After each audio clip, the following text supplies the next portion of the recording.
Welcome, everyone. I'm Robert Reeves, and I am privileged to be Associate Provost for the graduate programs in creative writing and filmmaking at both Stony Brook, Southampton and Stony Brook, Manhattan. Thank you all, friends, family, loved ones of these graduates, for joining us on this happy occasion. I'm speaking to you from Duke Lecture Hall on the Southampton campus, and you're probably thinking I'm all alone. You would be mistaken. As a matter of fact, in an act of rare bravery and without regard for personal safety, our entire faculty, as well as a number of students, have gathered here with me. By the way, I have asked them to hold their applause until the very end. Tonight, we honor these creative writers and filmmakers who have demonstrated the determination, commitment, and talent that art requires. You'll have the pleasure of hearing them present excerpts of their work as they truly go out in a virtual blaze of glory. Some of you joining us this evening may have worried from time to time that these aspiring artists have chosen a difficult path in life. Let me tell you what I truly believe. Those who want to do this, who are called to do this, who have the talent to do this, the art of writing, the art of film, are not burdened. They are blessed. The path is difficult, yes, but it is also full of joy. There's no better use of the time we are allotted here, and there is no better service to our culture or our community than an allegiance to art. This commitment, however impractical it might seem in the world, is an act of courage. It is an honor to be associated with these graduates, not only because of their talent, but because they are also happen to be, as artists often are, warm, wonderful people. I hate to see them go, so I'll just say up front, we're not letting them go. Just think of the MFA degree as an interesting and important phase of their lifelong membership in this community of artists. We have a lovely program planned, so let's begin. For our commencement remarks, I'd like to welcome a longtime friend of mine. I've known of Roger Rosenblatt for over 40 years, mostly admiring him from afar. He's actually known me for only about 20 years. He has had two careers, first as a distinguished writer, novelist, memoirist, essayist, and playwright, and also an equally distinguished career as an inspiring, devoted teacher. Students clamor to take one workshop in particular that Roger offers. Who but Professor Rosenblatt would be qualified to teach a course so audaciously titled, Writing Everything? He has also been a brave colleague and loyal friend, standing shoulder to shoulder with me as we have nurtured the programs we both cherish. I count myself very lucky to know him. Please offer a resounding virtual welcome to Roger Rosenblatt. I'm going to tell you a story I've told you before. I've told you every story before. It's about my grandfather who came over from Berlin. He was an artist in Berlin. But when he came to America, he could get no work as an artist, so he opened a sign painting shop in the Bronx. And in the evenings, he would ride the 3rd Avenue L, the elevated subway, from the Bronx to his home on St. Mark's Place in the Lower East Side of New York. But 2 days a week, he would stop at Gramercy Park, where I lived with my parents. I was 3 or 4 years old. And he would come and sit at the end of my bed and tell me stories, enchanting stories. It was thrilling for me. One night he came, sat at the end of my bed and said nothing. Pata, I said, Pata, my name for him. Pata, aren't you going to tell me a story? He said in his thick accent, No, Raj, tonight you tell me a story. But I don't know any story, Pata. Well, what did you do today? Tell me what you did today. It happened that on that day, Mrs. Morris, a neighborhood mother, took all us kids to Palisades Park, and we had a great time. We had fun on the carousel and the Ferris wheel and in the pool that they had built there. I told my grandfather about this, and I could see that he was mildly interested. So I thought, well, maybe I could dress this up a bit. So I said, and then a crocodile came into the pool and chased all us kids around and around the pool. And I ran out of the pool and up a hill into a cave where there was a polar bear sitting with cotton candy. And I sat next to him and we shared the cotton candy. And I looked at my grandfather and the slight smile on his face, and I knew what it was to be a writer. I had him in my thrall. I had him in my grasp, the grasp of art, elementary art. It's what writers do. We deal in the virtual. It was a virtual crocodile, real pool, virtual crocodile. Marianne Moore said, poets deal with imaginary gardens with real toads in them. That isn't even true itself, because once you write about the toad too is imaginary, virtual. It's virtual. Writers thrive in the virtual. This is our wheelhouse. This time now, oddly, this dreadful, scary time is our wheelhouse. Because we have virtual classes and virtual lectures and virtual tours of institutions. I saw on the news this morning there was a virtual safari, and here we have a virtual commencement. We deal in the virtual, but we do something else. We deal in, say, virtual plus, because we also make the virtual more real by our dealing with it. You want a king? We will give you King Lear. Great women, Emma Bovary, and Anna Karenina. There was a survey done a few years ago. Hundreds of thousands of people took it. And they were asked who was the most important personage of the last 200 years. And the answer they came up with was Sherlock Holmes. In other words, they came up with somebody who was not real. They came up with the virtual man, Sherlock Holmes. What we deal with as artists, what we deal with as writers, is the virtual sublime. We make the real better than real. That's what we do. As for how we do it, we just make it out of thin air.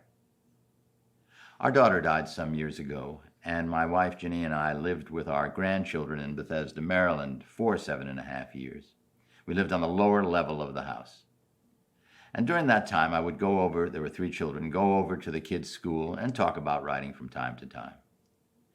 One afternoon, Jessie, the eldest, introduced me to her 4th grade classmates thus: "This is my grandfather, Boppo," her name for me. "This is my grandfather, Boppo. He lives in the basement and does nothing."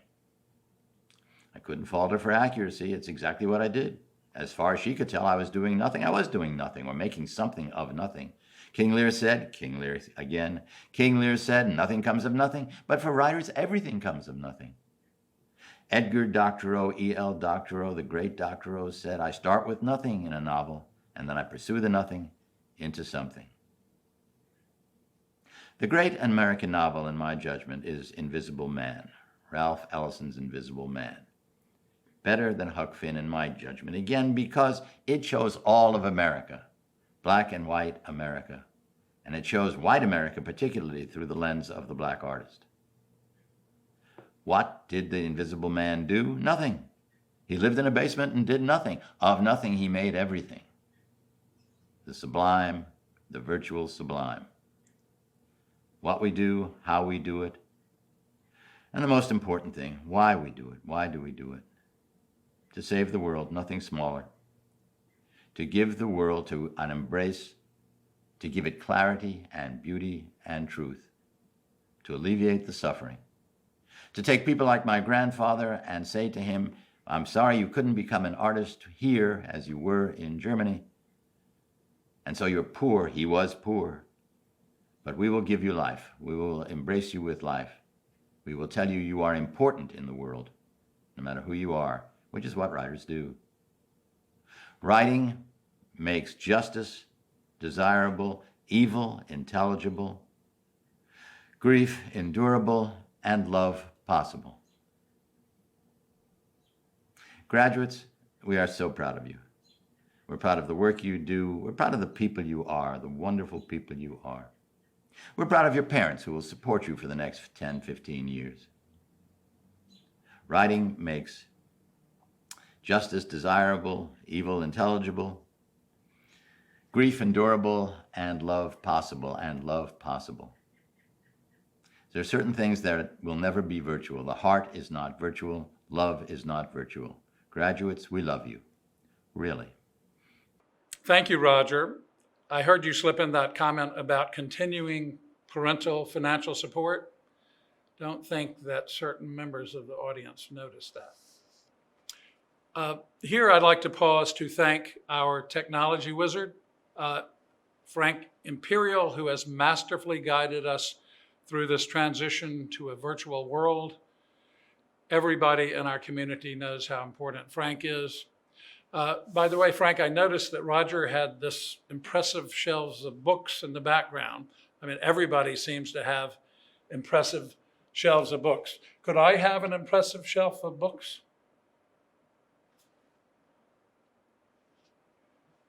Even more impressive? That may be gaudy, but I like it. Thank you. Next, to lead us through this evening, I'd like to present our two amazing graduate program directors. Since we're leading off with writers, let me first welcome the director of the MFA program in Creative Writing and Literature, best-selling author, dazzling teacher, and a wonderful colleague, founding editor of the Southampton Review.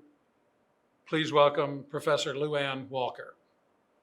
The brilliant Toni Morrison once wrote, "The ability of writers to imagine what is not the self, to familiarize the strange and mystify the familiar, is the test of their power, your power." During your time studying in the Creative Writing and Literature program, I've seen worry on your faces.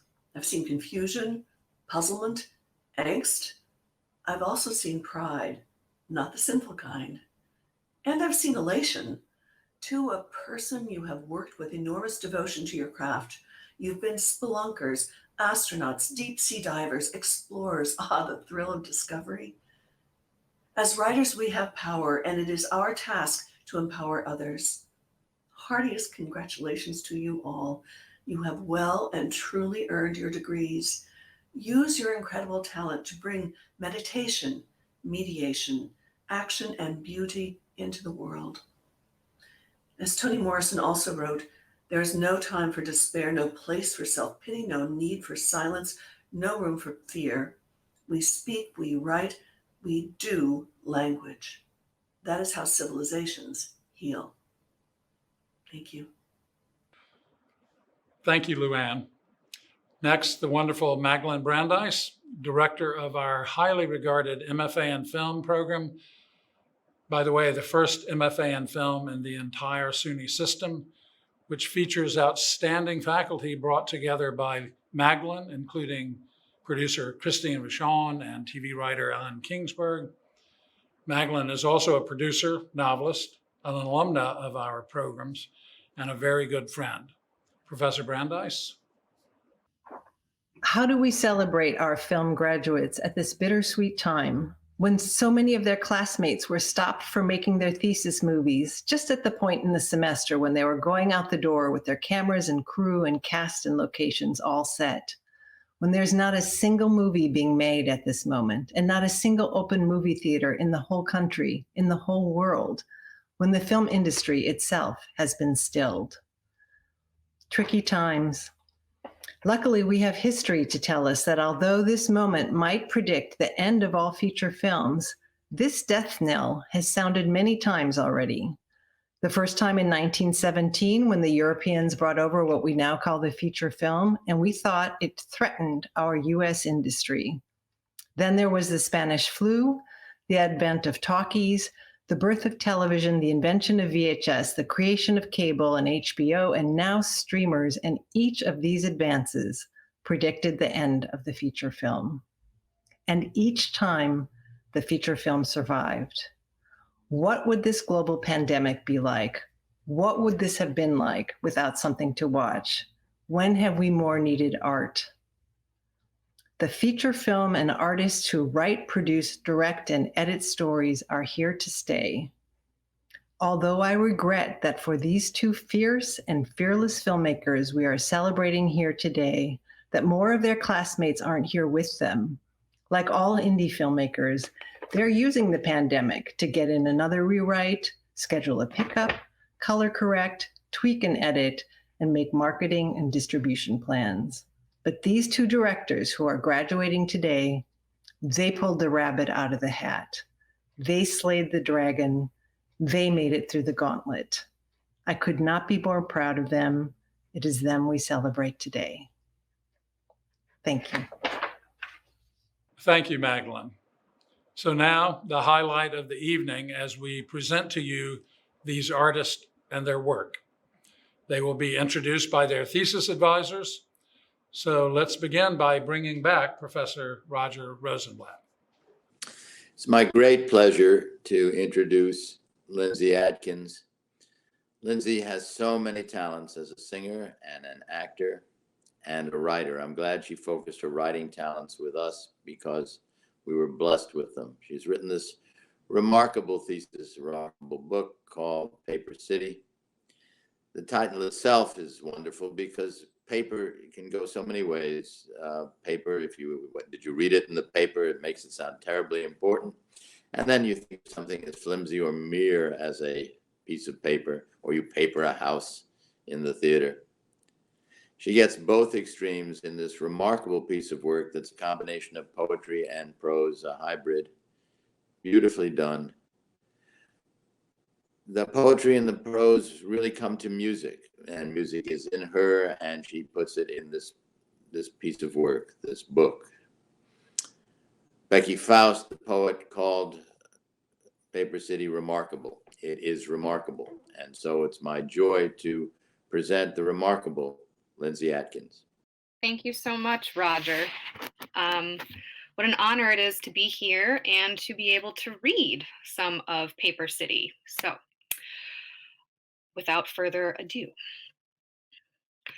rock, paper, scissors, shoot. Rock, paper, scissors, shoot. Garrett and I used to play when we were little. I always chose paper. Yes, it was my favorite, but it was the best, too. If scissors are smashed by a rock, you can no longer use them. If a rock is covered by paper, you can't see it, and it might as well not exist. If scissors cut paper, so what? It's still paper. It was meant to be cut. Really, though, modern paper isn't all that durable. Not if you consider parchment or papyrus in a dry climate, or vellum, or the paper they made generations ago with rags. Moisture gets in, or light, or heat. Cellulose molecules fall apart. Chemical bonds snap. Yellow creeps into the edges. Pages thin. Loose sheets fare better than stacks, though, or pages gathered together into a book. Paper ages more quickly when pressed between other paper. Oh, and ink. If you write something down or type it, hit print, acid levels rise. The life of the page shortens with every letter. But this all requires air. Packed into a landfill, paper can last for decades. So what I'm saying is, if you want to preserve something, best to throw it away. Our apartment is big and well located, but it is old. So old that even when I scrub the floors, it still looks dusty and dirty. So old that when we moved in, we got a brochure explaining the hazards of lead paint. So old that the windows don't stay open on their own. I came up with an idea, though, a few summers back. It was sweltering and we needed a breeze, so I popped all the windows open with empty wine bottles.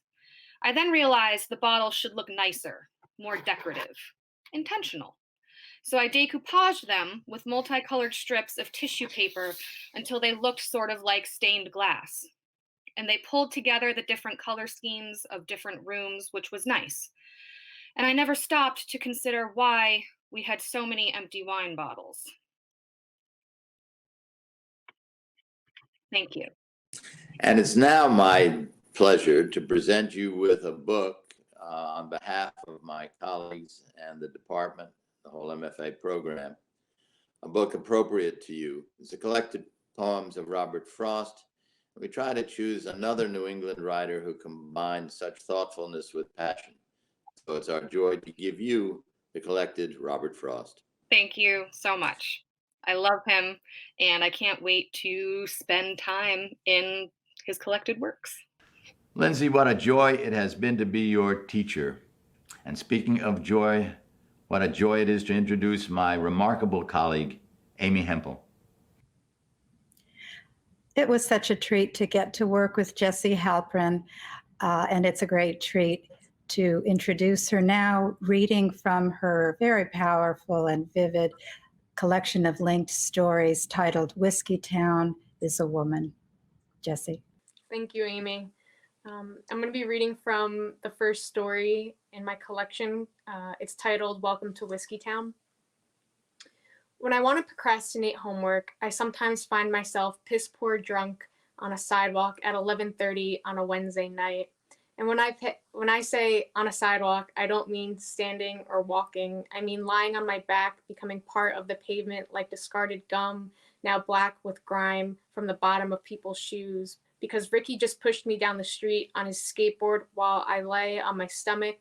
He's next to me, and we're both giggly from the round of shots an unnamed hero bought the entire bar before we left.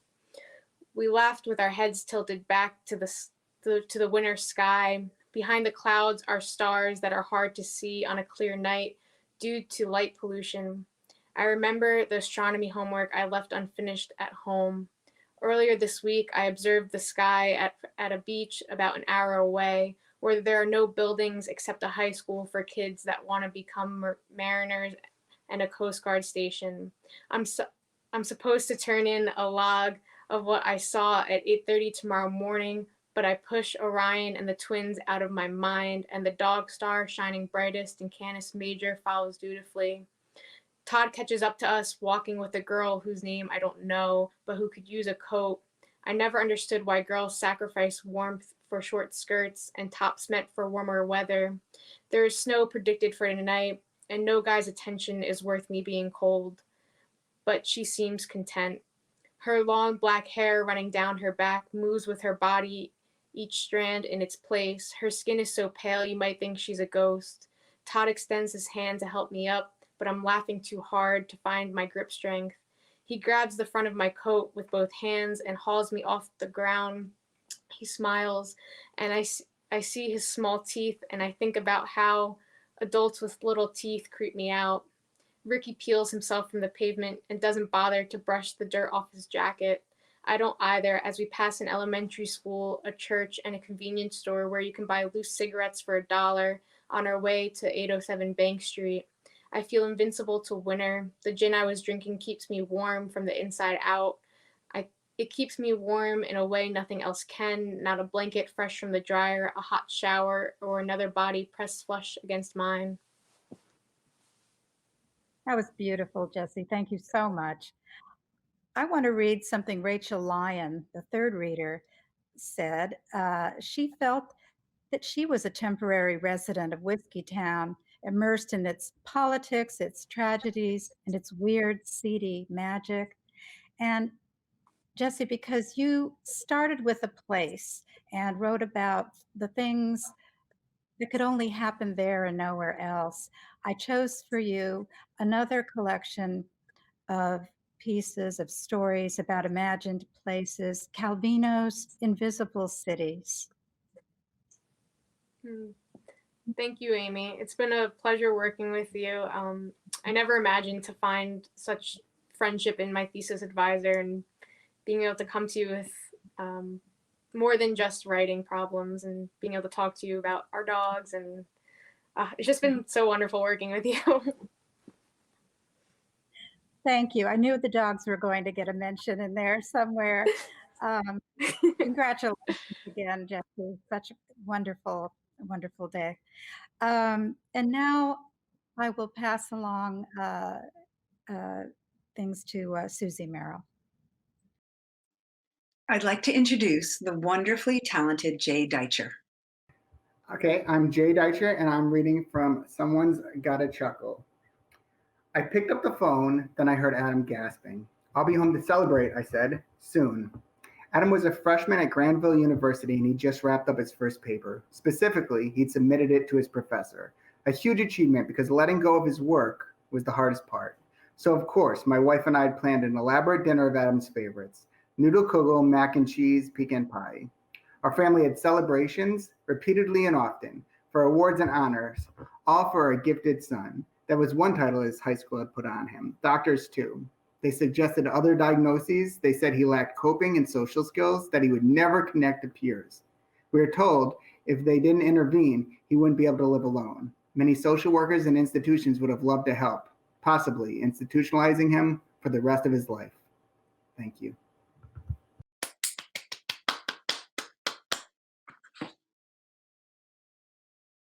It has been almost 3 years since Jay and I began to work together on his thesis, but it took this long not because Jay ever, for a moment, had trouble getting the work done. Rather, he has always been determined to get the work right. The first time I told Jay his book met the requirements for thesis was more than a year ago, but he keeps going back into the material, intent on making his novel the best it can be. Jay has that necessary focus, drive, and talent. He is a force. His mordant, funny, and often terrifying novel, which examines issues of mental illness in a cerebral, grief-stricken Jewish family, made the choice of a book for him remarkably easy. For the immensely talented Jay Deitcher, Dostoevsky's Crime and Punishment. Thank you for the book. Very welcome. So next I'd like to introduce my brilliant colleague, Magdalene Brandeis. Thank you, Susie. I think you're the perfect segue from creative writing into film because of your book, Shirley, being made into a feature film by our MFA in Film Program Artistic Director, Christine Vachon, Shirley. Pretty exciting to have it coming out so soon. And now I'd like to introduce one of our amazing professors, Lenny Crooks. Lenny comes to us from being the director of the UK Film Fund, where he was the first to produce such directors as Andrea Arnold and Lynn Ramsey, and he was part of the original Dogma movement, and he teaches screenwriting with us. Lenny Crooks. Thank you, Magdalene. I have the great pleasure to introduce Zhutong Liu, otherwise known to all of us as Effie, and we hope her clip will follow. Zhutong. Thanks, Lenny, and thanks everyone for watching this special event. Next clip is the mashup of all of my works. Before we play that, I want to say a quick thank you to all of you, my faculties who always help me, and my dearest professors. Thank you for all the honest teaching. I can't thank you enough. And thanks for my dearest friends. Your friendship is the best gift I ever received from this program. And because of you, we complete this journey. We encountered excitements, challenges, and sometimes sorrow and bittersweet love. But it's a full circle. I truly appreciate this body and soul experience. And at last, I want to say a special thank you to Lenny. Lenny, you are the smartest person I've ever met. And sitting in the same room with you, having you read my script is a blast for me. And you changed my perspective on writing. Thank you. Listen, my name is Flagon Fresh. I come from a small town called Harlem. I've been doing this music thing for a little while. I just want to vibe with y'all. I want y'all to vibe with me. You heard? Let's go, DJ.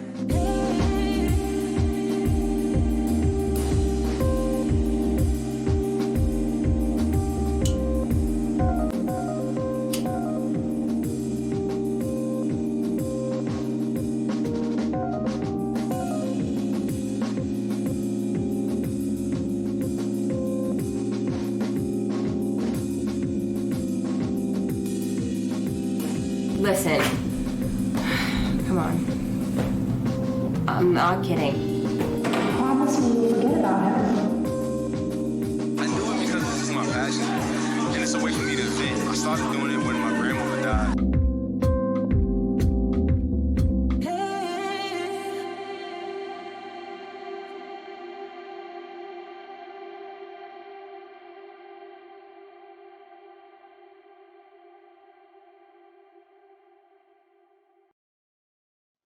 For Effie, the program is gifted WKW, the cinema of Wong Kar-wai. Like Wong, Effie has an interest in the themes of longing. She loves to explore useful longing, whether with Liv in her feature screenplay, So We See the Stars, or with Bernadette in her short script, Her Letters. In many ways, Effie reminds me of the character Faye in Chungking Express, always looking outward beyond the established boundaries. I'm excited to see how Effie develops as she turns her gaze out into the world at large. Thank you, Lenny. And now I would like to introduce Emma Walton Hamilton. Hi, everybody. It's my great pleasure to introduce my thesis advisee, the amazing Paige Chadwick. And Paige is not only a wonderful poet, children's poet, but she also happened to complete her Children's Lit Fellowship at the same time as pursuing her MFA. So that should tell you how special Paige is. Over to you, Paige. Thank you, Emma. I'm going to be reading a poem from my children's poetry collection entitled Road Trip. And this poem is called Dreammobile. Dreammobile. The kind of car I want to drive hasn't yet been made. I've sketched up a design with all the parts displayed. The outside's long and shiny, like a fancy limousine, but with wings instead of doors. It flies with special gasoline. There's a camouflaging feature that lets me drive unseen, but when I push the button off, the car turns neon green. The inside's even better. The seats are sized for queens. The dashboard has a trap door that dispenses jelly beans. As you'll notice in my drawing, there are pom-poms on the floor to massage the feet of passengers whenever they get sore. And big screens on the ceiling that name the stars and planets, so we never lose direction wherever we're in transit. It's not been done before, which means the time to start is now. The first rule of innovation, never worry about the how.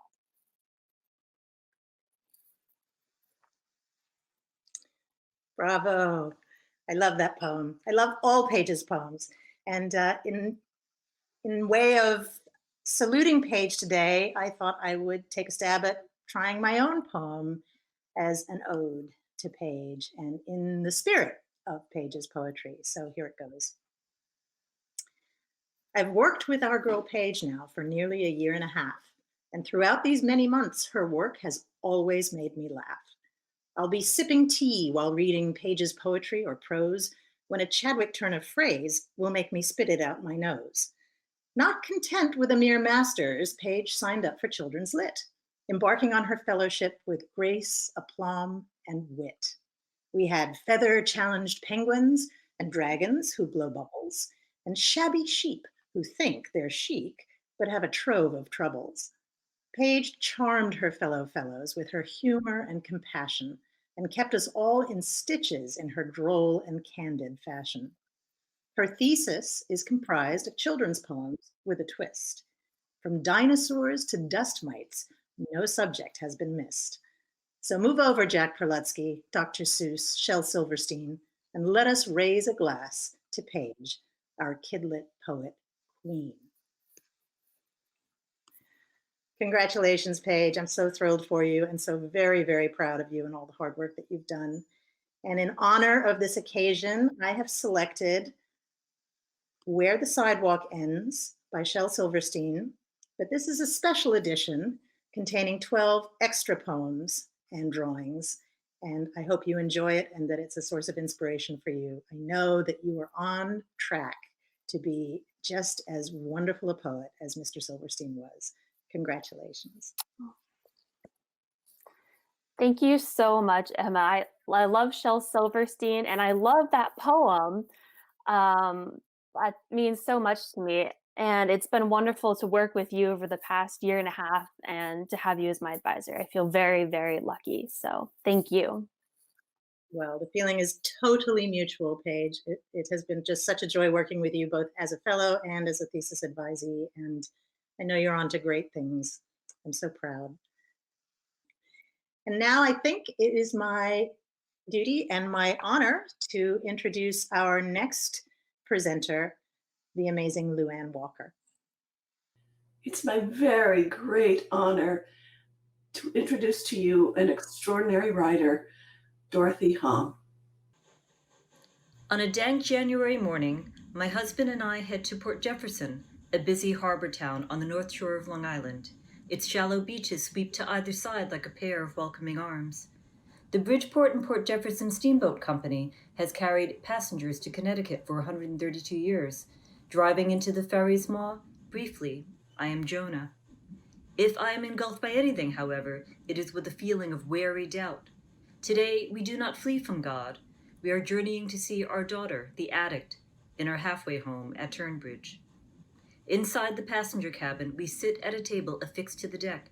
The engine thrums to life as we ease into Long Island Sound. After docking in Bridgeport, we drive 20 minutes and approach the crisscrossing walkways and solemn steeples of New Haven Green. I do not think of ivy-covered walls. Instead, I recall the 95 people who overdosed on this lawn last August from a bad batch of K2. There were no fatalities, but to have so many collapse on a single afternoon underscored the depth of the nation's drug crisis. Curious, I Google how many Americans died of an overdose last year. The answer? 68,500 in 2018. Bravo, Dorothy, bravo. You all can hear how beautifully crafted her sentences are. It has been such a pleasure to work with Dorothy on her MFA thesis, on her memoir. Beautifully wrought. Let me give you a little bit of what a member of her thesis committee, Ursula Heggie, had to say about Dorothy's memoir. This is a brilliant and insightful memoir. I admire how you intertwine layers of time, the ancestors, the immigrants, the Chinese Americans. By writing from a bicultural experience, you open up boundless angles of vision, sensuous and significant. Dorothy, you have gone on such an odyssey with this work, and you are so deserving of the MFA degree. And we would like to confer to you the work of another writer, Eudora Welty's One Writer's Beginnings, because in that memoir, she explored what it was like to become a writer. And you have had a journey that is not unlike Eudora Welty's in certain ways as you learn your craft and as you hone your craft. Heartiest congratulations, Dorothy. We're so proud of you, so very proud.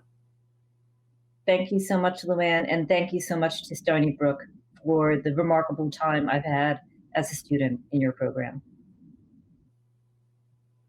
Wonderful. Thank you, Dorothy. And now I would like to introduce to you the wonderful Julie Sheehan, poet extraordinaire and mentor extraordinaire. Julie? Thank you, Luann.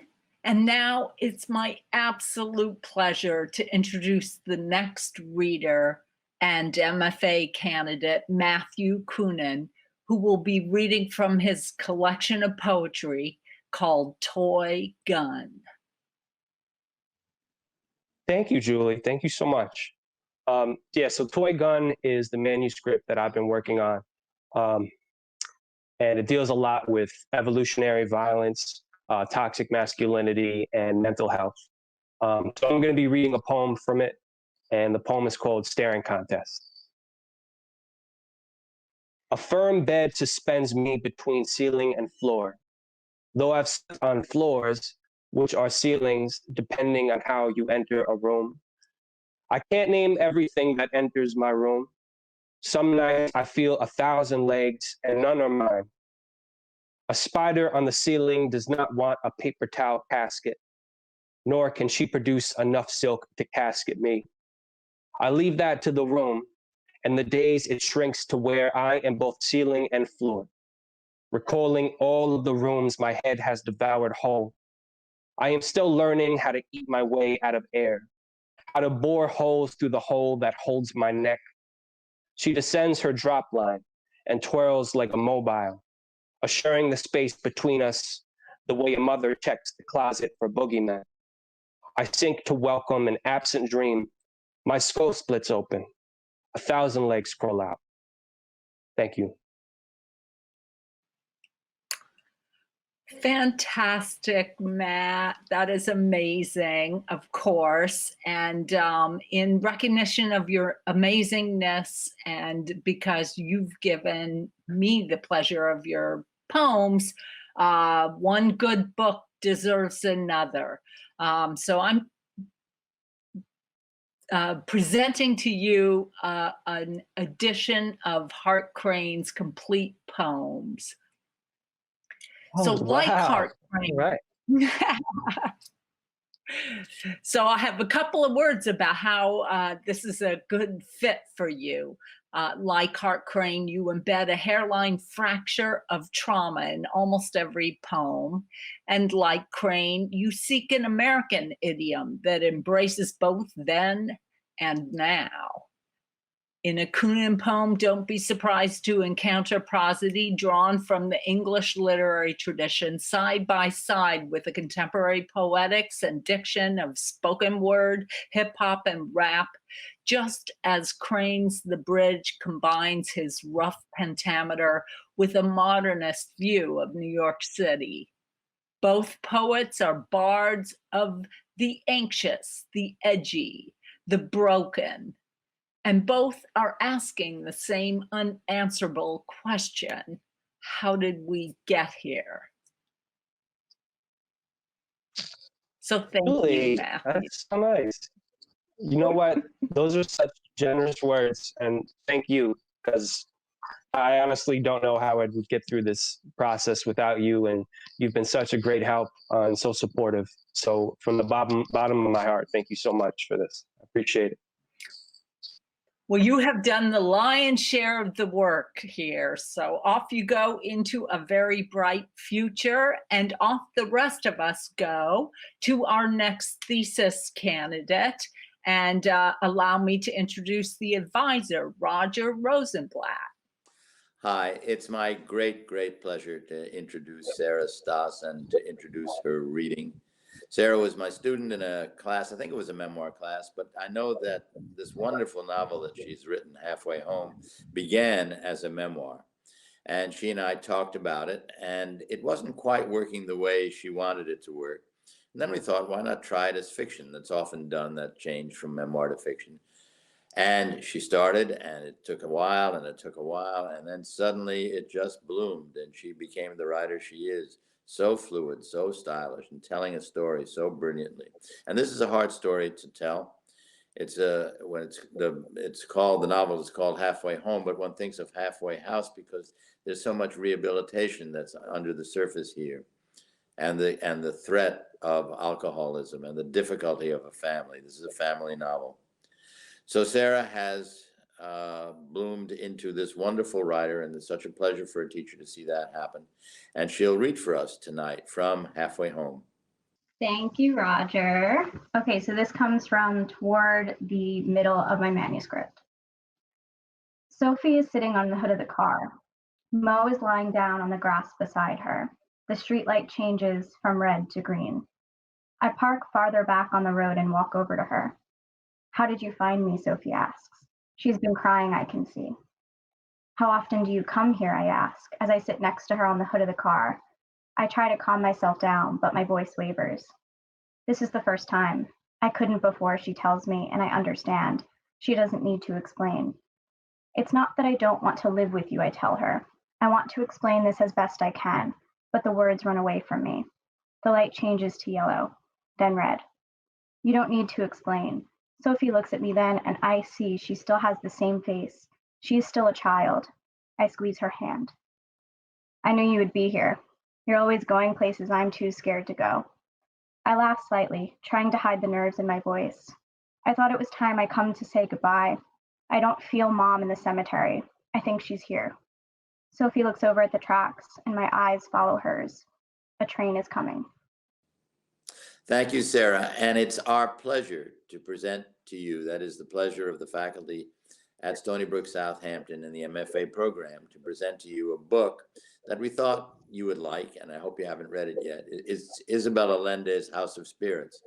And it, like your novel, is a dazzling story of family and family difficulties. So it's our great pleasure to give you this book, Sarah, Isabel Allende's House of Spirits. Thank you, Roger.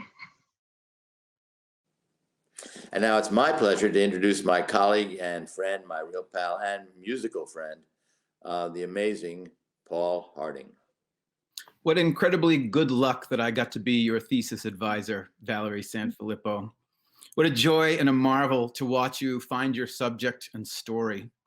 What a thrill to watch you write your way from somewhat obscure, intuitive, but deeply imagined and wholly essential beginnings to what I can only describe as a vision. Valerie's novel is downright elemental, is magical, fantastic, mysterious, dramatic. It is lyrical, poetic, and righteous. It is a folk tale, a fairy tale, a legend, a myth. It is about women and girls, mothers and daughters, daughters and fathers, witches and priestesses, warlocks, goddesses, and maybe most of all, mysterious, ancient, primeval, and marvelous nature herself. Valerie, I'm so fortunate and so grateful to you for your magnificent mind, for your magnificent art, and grateful too that I am the one who gets to congratulate you today. Thank you, Paul. It's been such an honor to work with you. Mother kept Astrid by her side all day and braided holly leaves into her hair to fend the death off of her. Dad sat on the straw mat and held me. He watched my face, watching for an eyelid flutter, and that afternoon Mother said she was taking Astrid out to visit Hildy. "You're leaving now?" Dad asked. "Our daughter is dying." "Our daughter is alive," she said, gesturing to Astrid, who stood still in her little wool cloak, staring at me. Dad watched my mother, his wife, gather her basket and lead Astrid outside, leaving him alone. In our empty thatch with its damp dirt floors, Dad waited for me to die. He told me this many times, how he held me and waited. When my death would come, it would be dull and noiseless. 1 minute I would be breathing and the next I wouldn't. Would he know the difference? For all he knew then, he was already holding a dead child. He put his hand to my cheek and the skin felt cool. The house was cold enough that his breath floated white between us, like a soul escaping. Just wonderful. Thank you. Thank you, Valerie. So to commemorate today's wonderful milestone, I've chosen for you a copy of Ovid's Metamorphosis, which is another collection of mythical and magical transformations. So again, my congratulations to you. Thank you so much. And now, everyone, let me hand you over to Luann Walker. Lucky me, I get to introduce you to the multi-talented Bridget O'Neill, reading from her hybrid podcast and essay collection. So I'm going to read an excerpt from the first chapter in my memoir. It is titled Porkies, and I will go ahead and read the first page. 13 years old, and in my first year of junior high, I convinced my mother to take me to see the movie Porky's. I convinced her it was about a pig farm, kind of like Animal Farm. Porky's what was all the cooler, older kids were referring to when they would use terms like tits or hard-on. It was like this secret society, and I wanted in. Porky's is a coming-of-age movie where college students' goal is to lose their virginity. My goal was to prove that I was in the know, too, but most of all, to impress Chad Bates.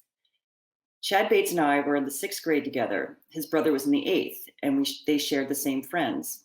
He had sandy-colored, shoulder-length hair and a slightly gangly physique, and he loved Black Sabbath. He wore that 3/4 length sleeve concert t-shirt all the time. He even penned OZZY on each finger below the knuckle with a black Sharpie.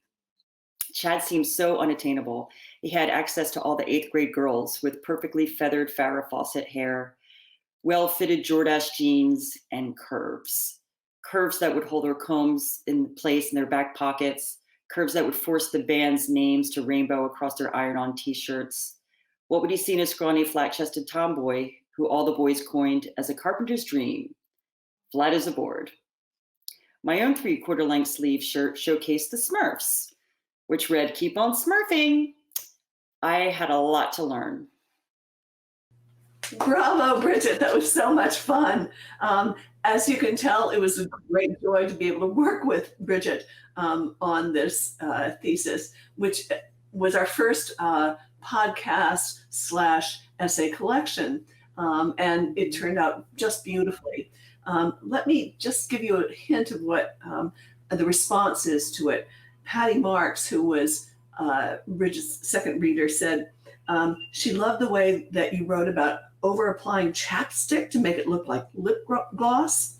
And one of her favorites was, in my teens, my mother would always say, "Call me when you get there so I know you didn't land in a ditch somewhere."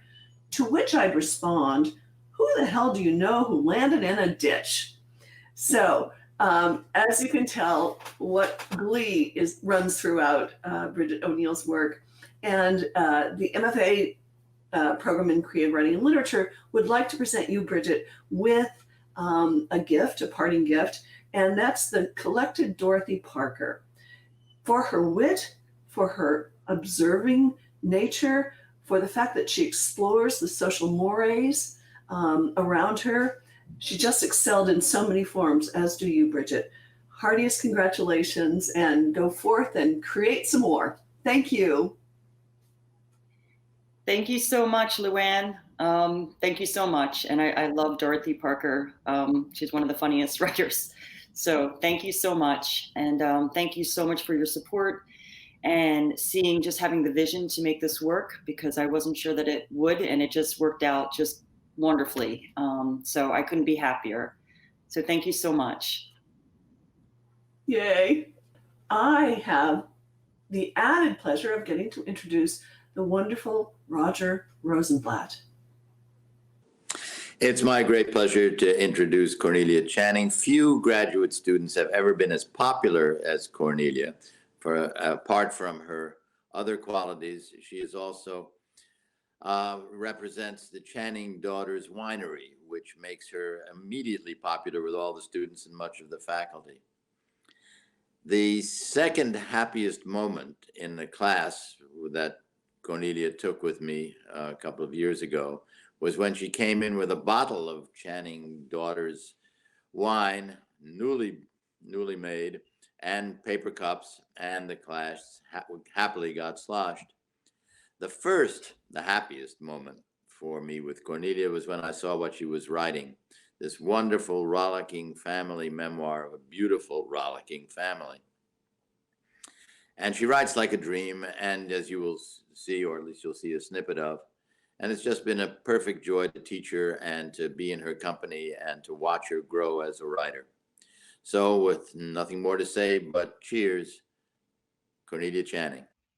Thank you, Roger. That's very sweet. Okay, I'll read a little piece. As a child, my favorite game was Lions and Gazelles. It went like this.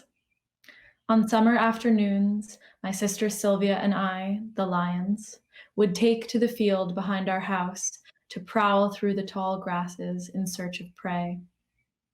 In those days, my father rarely cut the grass, and by the end of summer, what had once been a clean lawn would have transformed into soft meadow, thick with clover and the trilling of cicadas. The tallest of the grasses grew up easily past my shoulder, perfect for getting lost in. When the weather was nice, Sylvia and I spent hours a day in that field, exploring and pouncing and practicing our roars.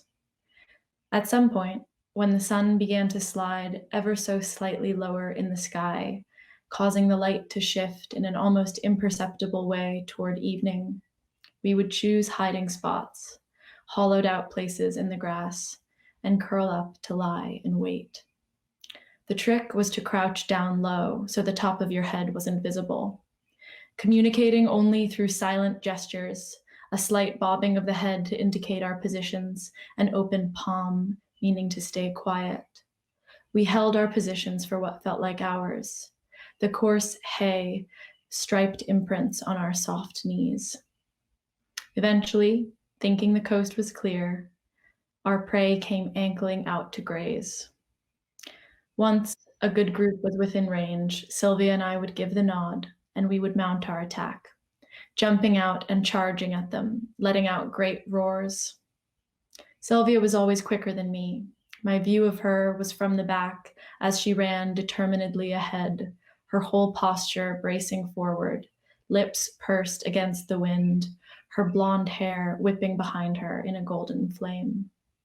That was a wonderful, beautiful reading, Cornelia, hardly surprising. And speaking of beauty, this is what we have for you, Zadie Smith's On Beauty, another story of a wonderful family, a remarkable family, a funny family. So we give one family to another with great pleasure, and one great writer to another. Zadie Smith, to you, On Beauty. Oh, thank you so much. And now I'd like to introduce Luann Walker, who holds our family together. She is a remarkable writer, a remarkable person, does everything gracefully and efficiently, and we hardly know we're being held together by such a stunningly good person and a good writer. So my pleasure to introduce Luann Walker. What a great pleasure it is to be able to introduce Bob Hempel to you, who will be reading from his memoir piece. Bob? Thank you so much, Luann. What I'll be reading from today is an excerpt from my memoir entitled Learned and Lost. This chapter is called My Father's Ring. At age 10, I'm in church. My mind drifts during another rambling homily from Father Kennedy, the alcoholic priest who once refused to absolve my sins because I had missed catechism. I observe my father's hands. They aren't big, but they have lived much.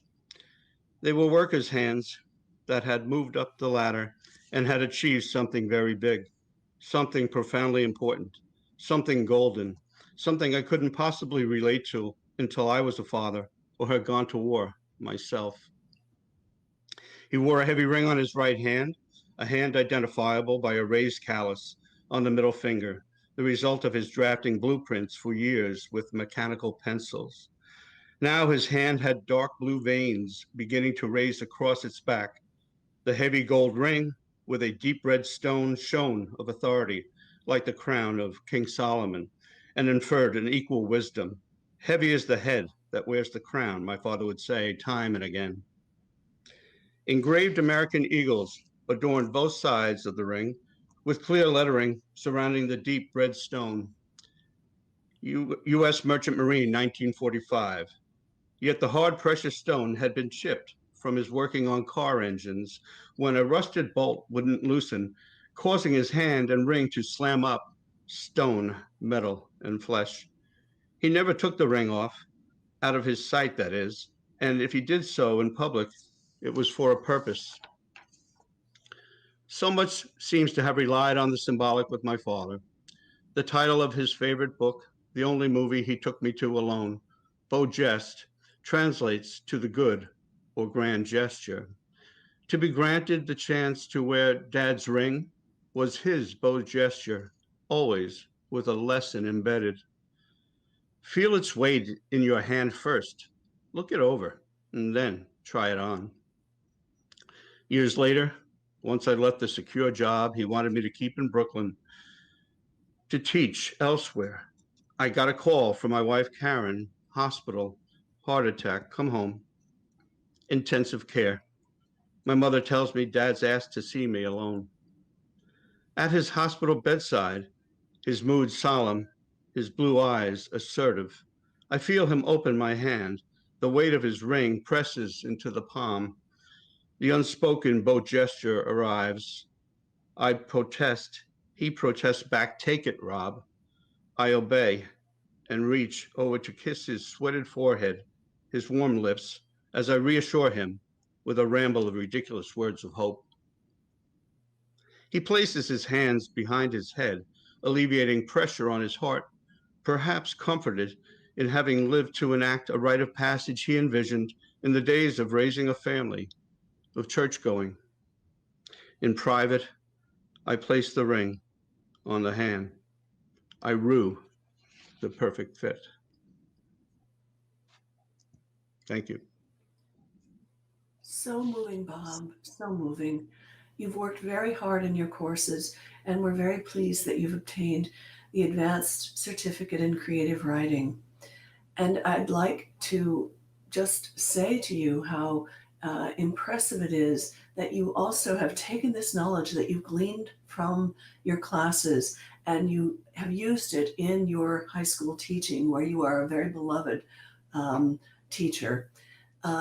We were thinking that a terrific gift for you would be Philip Roth's Patrimony, which obtained the National Book Critics Circle Award. It's about a father and son, their relationship. Philip Roth writes about the father and son in the hospital, which is a scene you've just read from. And I think that this is an excellent choice for you because of the beauty of the language and the importance of the message. Congratulations. We're very proud of you. Thank you so much. Thank you very much. I take pride in receiving this honor from you, Luann. I thank you very much for being your student, for learning under you and within your program, and from learning from everyone in your program. It was such a terrific opportunity. I continue to want to attend writing conferences at Stony Brook, and I continue to want to work on my craft as I move forward as a writer and teacher. Thank you again, and I hope to stay in touch. Thank you very much. Thank you. And now I'd like to introduce Miriam Steinberg, who will be reading from her memoir. She's a vibrant, funny writer, and you will see how important what she's writing about is. Miriam? Thank you. I'm going to read a small excerpt from my essay, Strip Malls and Man-Made Lakes. The next morning, you awake on the pull-out couch in the den to the sounds of neighbors going by on the walkway. The blinds are not sufficient to keep out the light, and your skin is sticky. The thermostat is set at a perpetual 80 degrees. Shuffling out to the living room, you spy your dad having breakfast on the narrow balcony at the end of the apartment. Your mom has put every square inch of this terrace to work. At one end, a large drying rack for bathing suits and clothes she hand washes. At the other, a green plastic easy chair. Also, a small easel with pictures she's copying pinned up beside it. It's a watercolor of two birds sitting on a bough. Here and there are small pots with plant cuttings Mom is coaxing into new life. When you next visit, they'll have grown into robust adults. You join your dad at the small table overlooking the man-made lake. The terrace is flooded with sun. Below you, the leaves of a small tree are rustling softly in the breeze. The surface of the lake is punctuated by several fountains.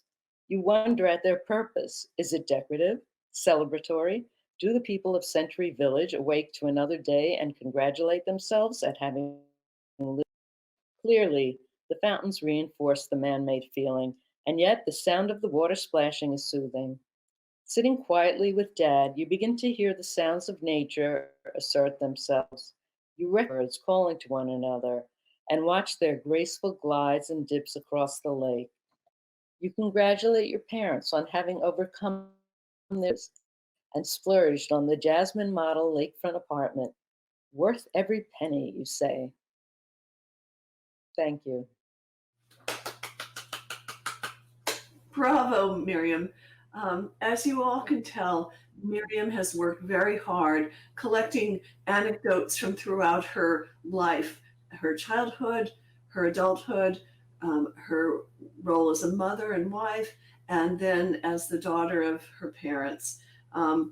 the entire work is called A Piece of My Mind, Reflections on Cosmic Jokes, and boy, are there cosmic jokes in here. Her thesis committee member, Odette Heidemann Baker, wrote, we learned pretty quickly to trust Miriam Steinberg as a truthful narrator. The conversational tone brings a sense of intimacy with the reader.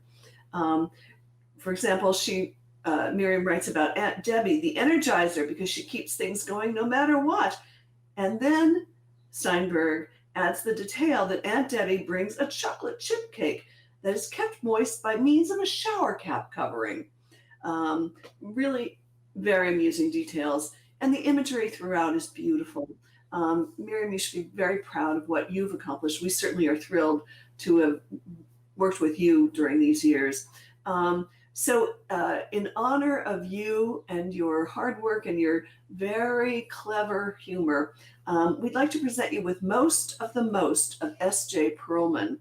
Perlman was really, in the golden age of the New Yorker, the hilarious writer.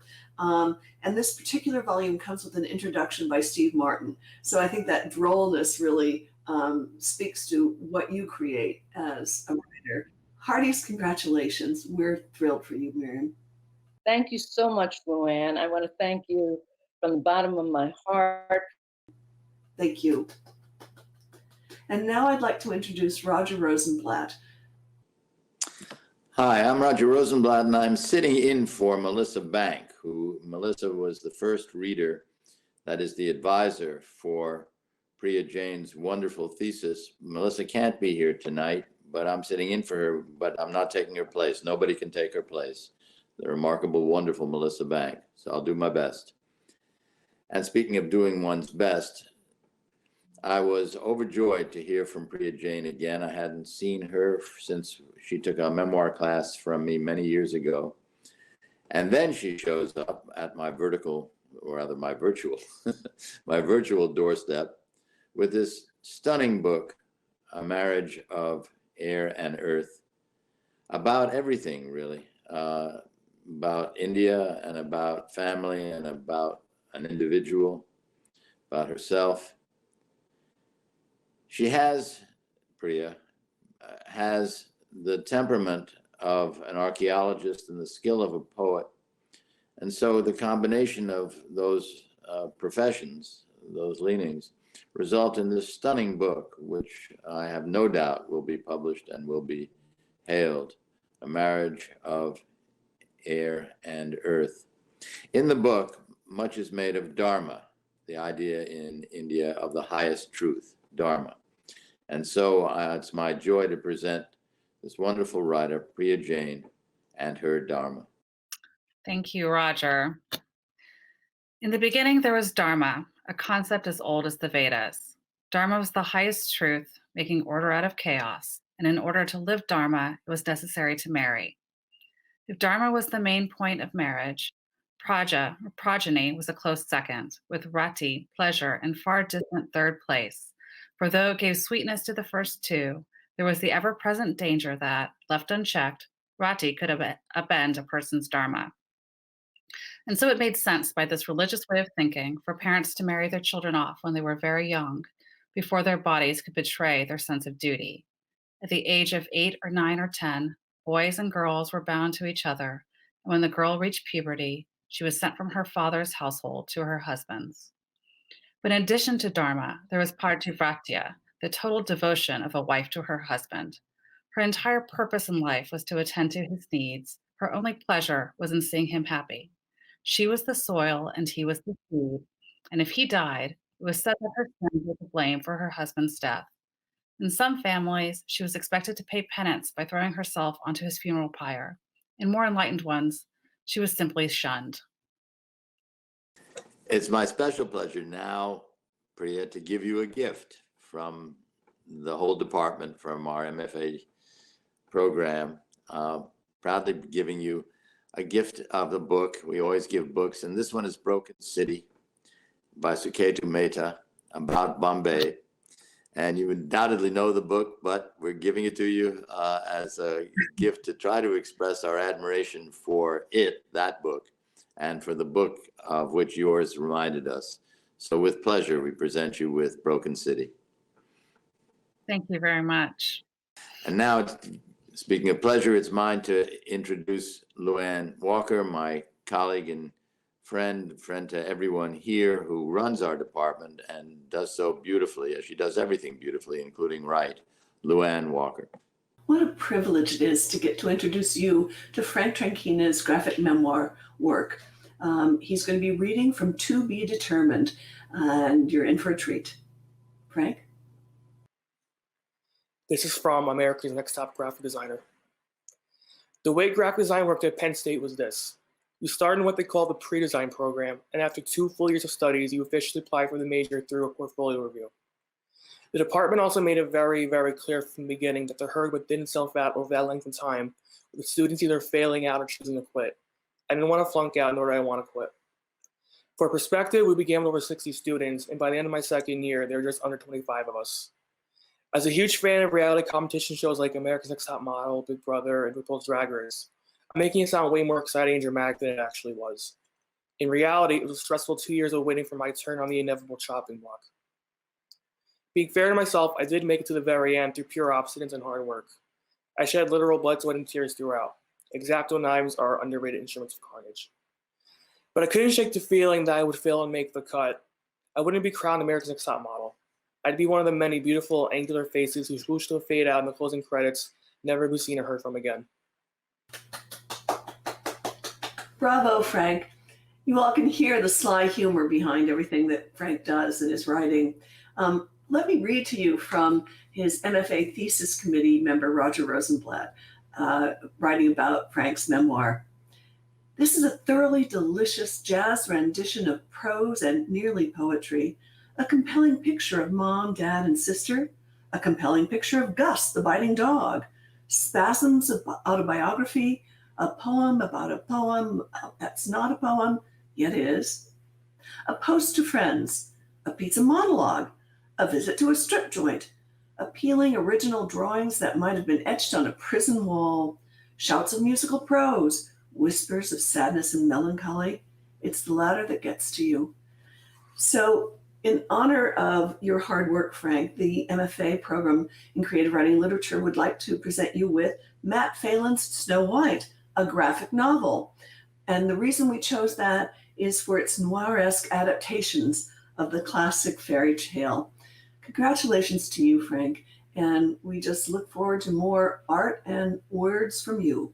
Thank you. Bravo. And now it's my great privilege to introduce the magnificent Magdalene Brandeis. It is now my great pleasure to introduce Jenny Allen, who is co-writing a feature film with international co-producers in Switzerland and Canada. And also her film, The Clinic, is playing at festivals all over the country. Jenny? And I would like to introduce to you our outstanding student, Yasmin Gomez. My thesis film is called Party Favor. It's a comedy drama short film about a woman trying to decide whether to buy condoms for her 14-year-old niece. I did cut together a fun trailer that's really just for this purpose. Just for fun, I made like a COVID-19 horror film trailer out of my thesis film footage, just for your enjoyment. Thank you.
This is a perfect example of Yasmin's sense of humor and the ability to, I mean, it's actually quite incredible to see the footage from her very, very sweet and touching and funny thesis film turned into this.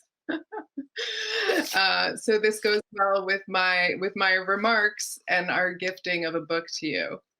For Yasmin, we have Jill Soloway's book, She Wants It. As a producer, no one has any doubt that Yasmin has the ability to get things done. But in our program, she has also shown that she has stories to tell. Stories that are as funny as they are touching, stories that make us laugh as much as they pierce our heart, and tell us more about who we are and how much we need to connect to each other. Yasmin's voice is certainly one the world needs to hear more of right now. Thank you so much, Jenny. As my advisor, you really helped me with my polishing my thesis film, and Magdalene as well, Lenny. Thank you all so much. The Film MFA program at Stony Brook really helped me become a better storyteller and filmmaker, and I'm really happy to have come through the program with the body of work that I have. Thank you again, Yasmin. It was a total pleasure to have you in our program, and I really sincerely wish you the greatest congratulations and good luck. Next, I would like to introduce Susan Merrill.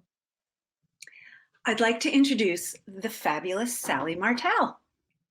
When the Carpathia finally pulled into her slip, there were close to 2,000 people on the pier and thousands more lined up on the sidewalk beyond. It was unnaturally silent, like a meditation, as we waited for glimpses of passengers. A lone man dressed in yellow oilskins disembarked. The crowd shifted, but he shook his head before he went about his work. Finally, a woman, not much older than I, staggered down the gangplank with the support of a ship's officer. She wore an assortment of mismatched items, clearly secondhand contributions from other passengers. As she descended, wails and shrieks and screeches and sobs and shouts came together to create the most horrifying sound I'd ever heard. It didn't let up, but only got louder as more passengers disembarked. Dazed survivors passed through customs and made their way to our side of the pier. Some women still wore the remnants of evening dresses, hemlines trailing, blackened and frayed. Others were wrapped in overlarge sweaters or ship's blankets. Expressions anxious, searching, confused. I saw one couple reunite. He in a tailored overcoat and polished shoes, she in rags, clinging to each other as a sea of bodies swirled around them. That was wonderful. Thank you. 3 years ago, during the Southampton Writers' Conference, Sally Martell stopped me out by the tent one day to describe the book she was thinking of writing. A week later, she sent me the first 16 pages of what would become her novel, Asunder. Sally is a driven, serious novelist whose energy never flags, nor does her focus, her willingness to learn, or her cheerful attitude. Asunder is a sharp, beautifully researched Gilded Age novel about grief, love, women's roles, and New York society. I am so glad Sally will be joining us in the Bookends post-MFA novel incubation program next year. For Sally, no other author seems plausible than Edith Wharton, whose major novels I have selected, and for whom Sally is a worthy heir. Oh, thank you. Thank you for a wonderful 3 years. Glad I don't have to say I'll miss you. Good thing. Me too. Thank you. Next, you're very welcome. Next, I'd like to introduce the marvelous Paul Harding. It has been such a privilege and inspiration, Marissa Levine, to watch you orchestrate, compose, and orchestrate again your epic novel, this gigantic symphonic edifice of the imagination and intellect. and to be inspired again and again by your uncompromising and clear-eyed persistence in transposing the vision of this story in your mind onto the page, into the richest, most rock-solid, most artful prose. Marissa's novel, which, by the way, unsurprisingly, she has already placed with a publisher, is cosmic, set at the end of the universe and maybe the end of humanity.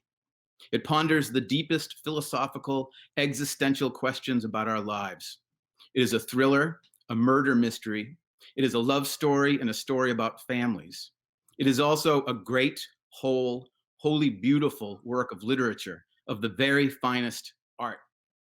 Marissa, I am so thankful to you for your work and intelligence and graciousness. My warmest congratulations to you. Thank you very much. This is an excerpt from a chapter much later in my novel, and here's just a little snippet of it. When the world gives way, not many people will die in this desert because not many people live here. The grains of sand, however, will lift into the air and form funnels that swirl towards the sky. Once the atmosphere is gone completely, what sand is left inside the shell of the world will cluster into clouds. Ice will crystallize and form around each grain. If you were to stand in the center of the desert at this time, it will appear as if all around you, millions of snowflakes are swirling and falling upwards in reverse. Let's examine that concept of reverse, because while the death of everything is in some ways tragic, there's a magnificent feat we can bear witness to if we reverse the entropy of this moment and play time backwards to the origin of an object. Take this thing floating around in the deadness of space, this tiny speck that looks like a snowflake. Twist back the hours, and the crystals of ice shrink backwards towards a core.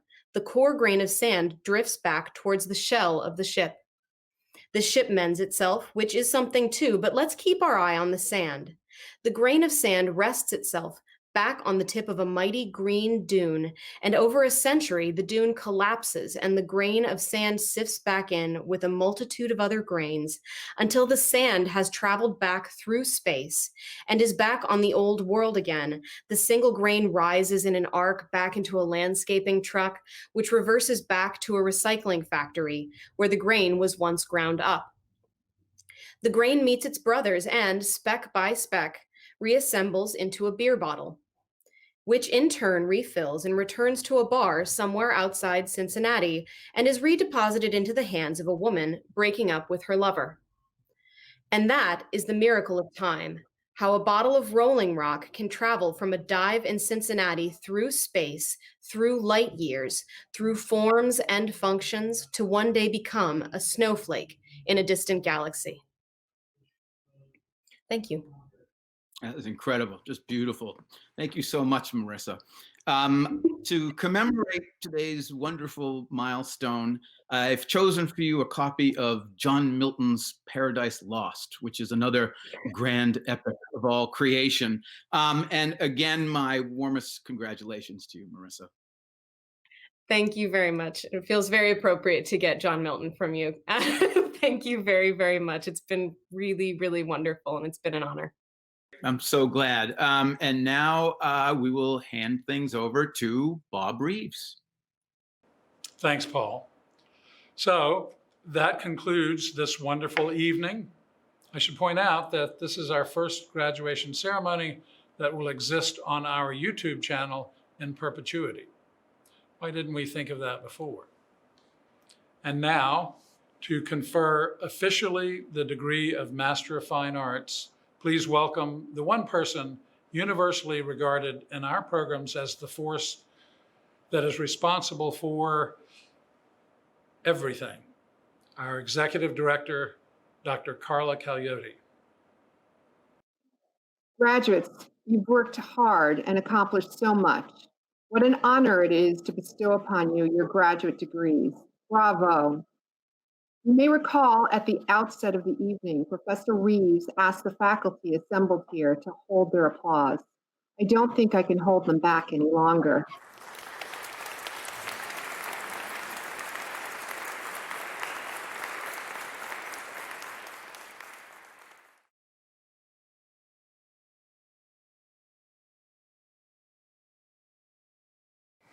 Welcome, everyone.